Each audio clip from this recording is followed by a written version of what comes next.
So hello guys, welcome back to the channel. तो आज हम एक्सप्लेन करेंगे 1976 में रिलीज हुई मूवी सैन बबीला को। इस मूवी में हमें इटली के मिलान का 1976 का समय दिखाया गया है, जिस वक्त वहां पर फासिस्ट और कम्युनिस्ट के बीच एक वैवाहिक लड़ाई चल रही थी, जिसके दौरान कुछ यंग फासिस्ट वहां की औरतों और लोगों के साथ काफ़ी बुरा सलूक करते थे। अब चलते हैं आगे, लेकिन उससे पहले आप सब लोग वीडियो को एक लाइक ज़रूर कर दें। कहानी की शुरुआत होती है मिलान के सैन बबीला से। ये मिलान की एक ऐसी जगह है जहां पर ज़्यादातर फासिस्ट का राज है। मूवी की शुरुआत एक बड़े फासिस्ट की मौत के बाद उसकी अंतिम विदाई से होती है, जिसके दौरान वहां पर कुछ यंग फासिस्ट भी मौजूद थे और इन्हीं के बीच शामिल है फ्रैंको, फैब्रिजो, मिकी और अल्फ्रेड, यानी कि हमारी मूवी के मेन कैरेक्टर्स। गाइस, अगर आपको नहीं पता तो हम आपको बता देते हैं कि फासिस्ट कुछ ऐसे लोग होते हैं जिन्हें कोई एक तानाशाह कंट्रोल करता है, जैसे पुराने समय में किंग हुआ करते थे। अब उस अंतिम विदाई के बाद फ्रैंको और बाकी सब अपनी कार लेकर वहां से चले जाते हैं। रास्ते में वो सब लोग मिलकर कुछ कम्युनिस्ट वर्करों की बाइक्स को तोड़ देते हैं, जिसके बाद वो अपनी कार लेकर वहां से भाग जाते हैं। अब अल्फ्रेड और फैब्रिजो को छोड़ने के बाद मिकी और फ्रैंको अपने स्कूल में चले जाते हैं। आगे हमें पता चलता है कि अल्फ्रेड एक स्टोर शॉप में काम करता है, जिसके बाद हम फैब्रिजो को एक रेस्टोरेंट में देखते हैं, जहां पर एक कम्युनिस्ट को फैब्रिजो से कहता है कि मैंने आज सुबह तुम्हें उन बाइक्स को तोड़ते हुए देख लिया था। अगली बार ऐसा करने से पहले तुम्हें एक बार सोच लेना चाहिए। इन बातों से हमें पता चलता है कि फैब्रिजो फासिस्ट होते हुए भी कम्युनिस्ट के साथ काफ़ी मिलता जुलता है। स्कूल खत्म होने के बाद मिकी और फ्रैंको की बातों से हमें पता चलता है कि फ्रैंको इन फासिस्ट की दुनिया में अभी नया नया है, क्योंकि मिकी, अल्फ्रेड और फैब्रिजो बहुत बार जेल जा चुके हैं, लेकिन फ्रैंको कभी भी जेल नहीं गया।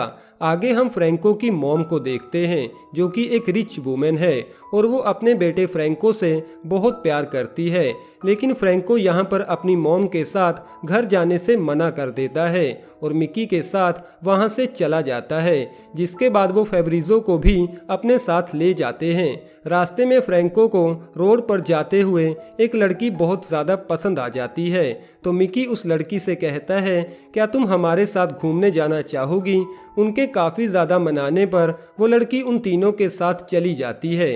वो लड़की उन्हें अपना नाम लीला बताती है और वो एक मैगजीन के लिए एडवर्टाइज मॉडल का काम करती है। वो तीनों उस लड़की को लेकर उस स्टोर शॉप में चले जाते हैं जहां पर अल्फ्रेड काम करता था।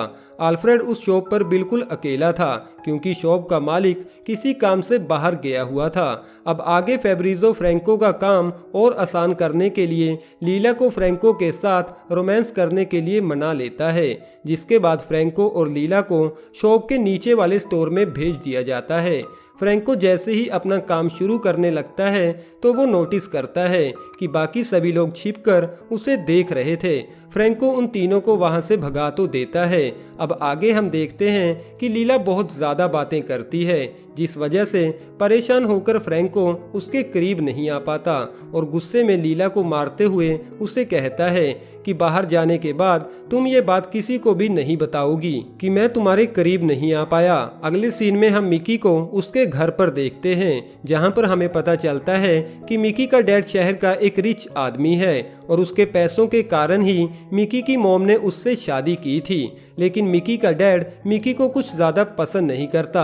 अब अगले दिन अल्फ्रेड जैसे ही स्टोर शॉप पर जाता है तो शॉप के ओनर को अल्फ्रेड की जेब में से एक नाइफ मिलता है, जिसके बाद अल्फ्रेड शॉप के ओनर को बताता है कि वो एक फासिस्ट है और अगर मैं चाहूँ तो कुछ मिनटों में ही तुम्हारी इस शॉप को बर्बाद कर सकता हूँ। ये कहने के बाद अल्फ्रेड अपना काम छोड़कर वहाँ से चला जाता है। अगले सीन में हम उन सबको एक कम्युनिस्ट को मारते हुए देखते हैं, जो गलती से सैन बबीला में घुस गया था। इन सब के दौरान हम वहां पर देखते हैं कि पुलिस दूर खड़े होकर उन सबको देख रही थी, जिसके बाद मिकी, फैब्रिजो, अल्फ्रेड और फ्रैंको वहां के ट्रेड यूनियन को डायनामाइट बॉम्ब से उड़ाने का प्लान बनाते हैं। मिकी अपने घर से डायनामाइट ले जाकर वो बैग फ्रैंको को दे देता है। दरअसल फ्रैंको ने अभी तक फासिस्ट ग्रुप के लिए कोई भी बड़ा काम नहीं किया था, तो वो लोग इस काम के लिए फ्रैंको को चुनते हैं, जिसके बाद फ्रैंको एक कम्युनिस्ट की तरह तैयार होकर अपने बैग में डायनामाइट बॉम्ब लेकर मिलान के ट्रेड यूनियन में चला जाता है। लेकिन यूनियन के अंदर पहुंचने के बाद फ्रैंको में बॉम्ब को आग लगाने की हिम्मत नहीं थी, तो वो बॉम्ब को यूनियन के बाथरूम में छोड़कर बाहर अपने दोस्तों के पास आ जाता है और उन्हें कहता है कि मैंने अपना काम पूरा कर दिया है। बॉम्ब के ना फटने पर मिकी को लगता है कि शायद वो डायनामाइट खराब हो चुका है। अब अगले दिन फेब्रिजो को उसका एक कम्युनिस्ट दोस्त मिलता है जो फेब्रिजो को बताता है कि उस दिन तुम लोगों ने जो बॉम्ब ट्रेड यूनियन में लगाया था उसके ना फटने का कारण कोई और नहीं बल्कि फ्रैंको ही था, क्योंकि फ्रैंको ने उस बॉम्ब को आग ही नहीं लगाई थी। ये सुनने के बाद फेब्रिजो अकेले में फ्रैंको से कहता है कि अगर तुमने मुझे $20,000 नहीं दिए तो मैं ये बात सबको जाकर बता दूंगा। फ्रैंको फेब्रिजो से कहता है कि इसमें मेरी कोई गलती नहीं है, वहाँ पर बहुत सारे लोग मौजूद थे, अगर उन्हें पता चल जाता तो वो लोग मुझे मिलकर काफ़ी ज़्यादा मारते। फेब्रिजो कहता है तो क्या हुआ, हमारे साथ भी ऐसा बहुत बार हुआ है और सच बात तो ये है कि तुम एक असली फासिस्ट हो ही नहीं। जिसके बाद फ्रैंको कहता है कि मैं एक असली फासिस्ट हूँ और वक्त आने पर मैं ये बात साबित भी कर दूंगा।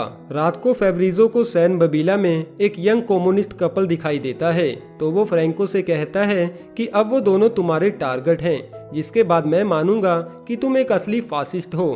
फेब्रिजो और फ्रैंको उस कपल का पीछा कर ही रहे थे कि तभी वहां पर मिकी और अल्फ्रेड भी आ जाते हैं। अब जैसे ही वो कपल एक अंधेरी जगह पर पहुंचते हैं तो उन्हें पता चलता है कि कुछ फासिस्ट लोग उनका पीछा कर रहे हैं, तो वो दोनों वहां से भागने की कोशिश करते हैं। लेकिन फ्रैंको और बाकी सब लोग मिलकर अपनी नाइफ से उन दोनों को वहीं पर मार डालते हैं, जिसके बाद वो सब लोग मिलकर वहां से भाग जाते हैं।